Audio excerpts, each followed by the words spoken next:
When atoms of an element have extra neutrons or protons, the forces in the nuclei of the atoms become unbalanced, and the atoms become radioactive.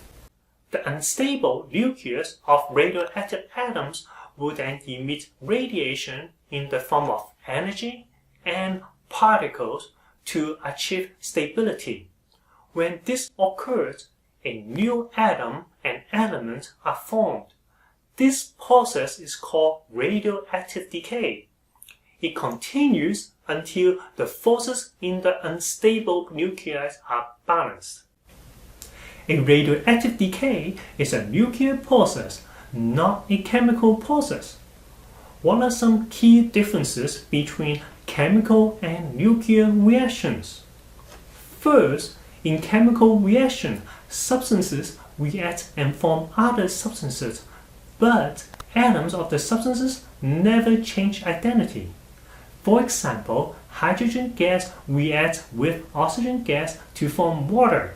The hydrogen and oxygen atoms remain the same in water. In nuclear reactions, when a nuclei of one element decays, it emits radiation and changes into a nuclei of a different element.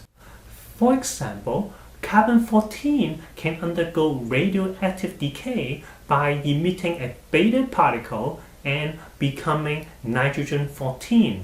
Second, in chemical reaction, only the valence electrons are involved in bond breaking and forming. The protons and neutrons do not take part. For example, ionic bonding is the complete transfer of valence electron between atoms. Covalent bonding involves the sharing of electron pairs between atoms. In nuclear reactions, protons and neutrons are involved. Electrons take place much less often. Finally, the rates of chemical reactions are influenced by temperature, concentration, catalysts, and the nature of reactants.